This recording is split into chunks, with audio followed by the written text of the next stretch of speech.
At my granddaughter Lily's wedding, I expected joy, laughter, maybe a few tears of happiness. What I did not expect was humiliation disguised as humor. When I arrived at the reception hall, a young attendant handed me a name tag. I glanced down casually, then froze. In bold letters it read, "The old lady who's paying for everything." For a moment I thought it was a mistake.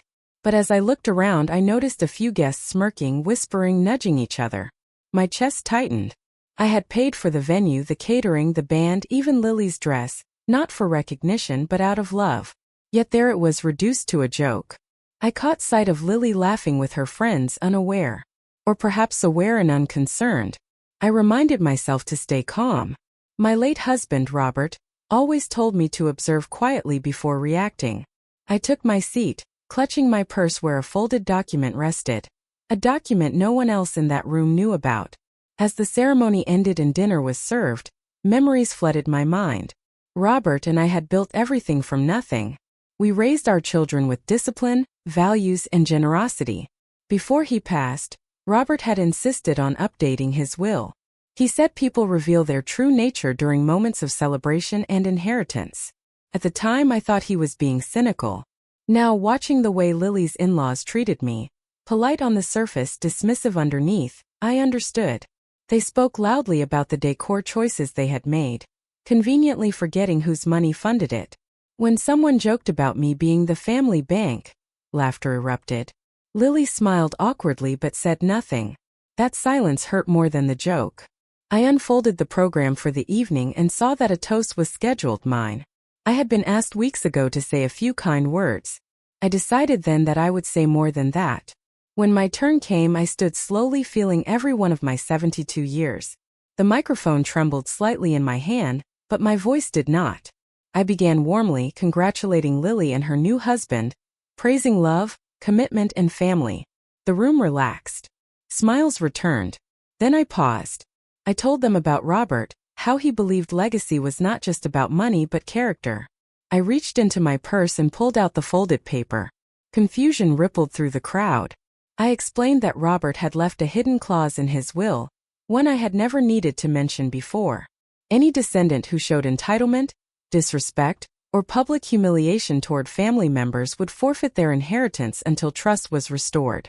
The silence was absolute. Lily's smile vanished. Her mother turned pale. I finished calmly, wished the couple happiness, and returned to my seat. The aftermath was immediate. Lily rushed toward me, her face flushed with anger and shock. She demanded to know if I was serious. I told her yes, and that she had just learned something important, not about money but about consequences. She argued that the name tag was a joke, that I was being dramatic. I asked her if she would have laughed if the tag had mocked her new husband or her parents. She had no answer. Around us, guests pretended not to stare.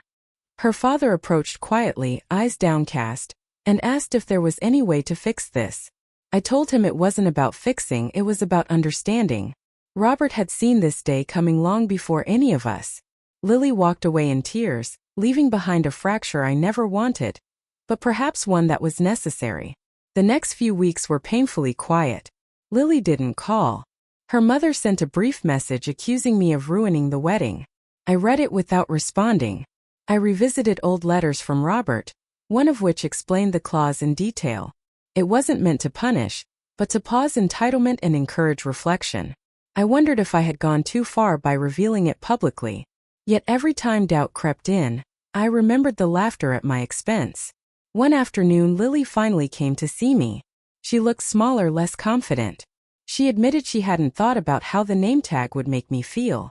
She had assumed I would laugh it off, as I always had. For the first time, she listened as I explained the difference between generosity and being taken for granted. Lily began visiting more often. Not to ask about the will but to talk. She asked about Robert, about our early struggles, about why values mattered so much to him. Slowly her tone changed. She apologized not just for the name tag but for years of subtle disregard. I told her forgiveness was never the issue. Growth was. Her husband later joined her, expressing embarrassment over the wedding incident and gratitude for the lesson. I saw sincerity in his eyes. The will clause remained in place, but its purpose was already being fulfilled. Money had paused, but respect had returned. At the next family gathering, things felt different. Conversations were warmer, less performative. No one joked about money. When Lily stood to speak, she thanked me publicly, not for paying for the wedding, but for teaching her humility. Some guests looked uncomfortable. I felt peaceful. Robert would have approved. The inheritance was still intact, waiting patiently, just like trust. I realized that legacy isn't what you leave behind, but what you awaken in others. Sometimes love must be firm to be meaningful. Years later, when Lily held her own daughter in her arms, she told me she finally understood. She wanted her child to grow up knowing gratitude before privilege. When the time came, I quietly updated my own will, keeping Robert's clause untouched. Not as a threat, but as a reminder. At that wedding long ago, I wasn't just an old lady paying for everything. I was a guardian of values, and sometimes that role requires courage more than kindness.